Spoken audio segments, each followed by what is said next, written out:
Okay, so I told you guys I was going to tell you a bit more of my story. Because I want you to be able to relate that I'm a human being and not just someone's mother up here. So I was once a teenager, right? So we're all born. Here's me at birth. And from birth, we start learning, right? And we even make mistakes as we're growing. Like when you're learning to walk. You don't just, you get up, you fall down, you have to get up again if you want to learn how to walk. Babies know this and they just do it instinctively, right? And all through our elementary school years, we're figuring things out. We're figuring out what we like to do, who we like to hang out with. We start developing the dreams that we might have for our life. And then we get into our teenage years. And this is where things really start to happen. It's when you really start to develop who you are, and especially the things that you want to do. And of course, you're forced to start thinking about what it is you want to do with your life. And that's a really critical time for all of you. And it was a really critical time for me. I came from a split-parent home. My parents split up when I was, for the final time when I was 9. The first time they split, I was only 2, so I didn't particularly remember that part. But they got back together when I was 5, and it was a continual fight until I was 9 when they finally decided to call it quits. So that was a difficult moment for me, and I had some stuff to overcome. I didn't see my dad that often, but did the best that I could. And then I went to middle school, and my middle school was grade 8 to 10. It was a fantastic school. And I blossomed at that school. It was a small community, which is what this school is, and I was able to develop some very strong friendships, figure out the things that I really love to do. And as I mentioned when I came here last Tuesday, in my grade 10 year, I had a fantastic year. I was on all the sports teams. I made a decision that I would be on every sports team, even if I didn't like it. I even did cross-country running, which I hate. Came in last in every race, but I was on the team. And I was on the student parliament. I was the co-prime minister or president of the school, and that involved a lot of organizing and things like school dances, coordinating that. We had a death in the school while I was in charge of that, and so it came to deciding what we needed to do for the student body and the family of that boy that was killed. So there was all kinds of really important things that happened in grade 10. And I went 4th out of my grade 10 year with great expectations for my grade 11 and 12 year. I knew what I wanted to do. I wanted to go to university, and I wanted to study psychology, and I actually wanted to go to university in Quebec at McGill University in Montreal. And that was my dream, and I knew what I wanted to do. And then I got to grade 11. So three major things happened to me sort of in my time between grade 11 and grade 12. And that was one is I changed schools. And it was a big school. There was 1,000 kids, at least, in my school. There was 500 kids in my graduating class. So we went from a small country school to a big city school. And that was quite traumatizing because the groups that we had formed all changed dramatically. And of course, we wanted to fit in with the city kids. So we started to do things that we wouldn't have done otherwise when we were at the small school. I got my driving license when I was 16. We didn't have N's and L's in. We had our permit for 30 days. Never give a teenager a car when they've only had a license for 30 days. Anyway, my grandfather gave me a car, and I drove around like a complete lunatic here on these roads, and I crashed my car. So that was something major that happened to me. I crashed my car, nearly killed myself. There was about this much space between the tree and my head. So somehow I'm still here today. But that changed me.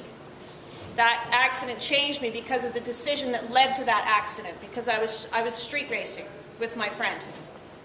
So I was being a very bad girl, basically. So that happened. Crashed my car, changed schools, and what was the third thing that happened? Gone blank. Oh, moved house. My mother split up with her relationship that had come on after my dad left, and she started a new relationship, and she sold the house that I grew up in, and we moved into a house together with this man and his 2 small children, which went over very poorly with me. So I started making a lot of decisions that were not good for me. I started skipping school. I didn't play all the sports at school. I started to do badly in my classes. And because I crashed my car, I had a lot of financial obligations to make because it sent my insurance up a lot. And there was just all kinds of things that happened. And I went downhill basically until the point when I got into grade 12. I wouldn't have passed my math 12, so I ended up dropping it because I didn't want it on my transcript. So all my dreams of going to university actually went kaput. I didn't have the money anymore to go, and I didn't have the grades to get myself into university. So that led me to just kind of working for a living. I lost kind of hope for myself, and my focus changed from making a life for myself to I focused on boys, which is never a good way to go, girls. And I, just didn't have the career that I wanted until finally when I was 35 years old, I finally determined that it was time to go back to school. And that was a lot of wasted time and a lot of time where I was depressed. I felt useless. My self-esteem was way down in the toilet. And I just made a lot of really bad choices. So I chose when I was 35 to go back to school, and that's when my dreams sort of started to come back again. But I had to make that choice, and I had to make some sacrifices to do that. And I'm very thankful that my kids were very supportive of me when I was in the books, so I know what it's like to have your nose in the books all the time. But it's very rewarding. And so this is 5 years later, I have my own business, and I'm here talking to you guys, which has been a big dream of mine, to be public speaking and interested in helping other people have better lives. And it's great. And every day I get up and I make decisions that are going to propel me towards my dream. So I want to help you guys make those choices. And the tools that are in this workshop, I wish I'd had when I was 17 and falling apart, because some of those things that happened to me, like my mom changing her life situation and my parents splitting, I couldn't do anything about, but I could make a decision in how I reacted to them and what I chose to do. Instead of just letting it affect me so badly, I had a choice to make a positive or negative impact on my own life. And that's ultimately what it comes up to, is that you have your own responsibility to make the life that you want. Okay? So, what do you think I could have done differently, spokespeople, and you can be a different spokesperson. Anyone can stand up and say something. What decisions do you think I could have done differently that might have changed my life back when I was 17? Keating? Not gone street racing.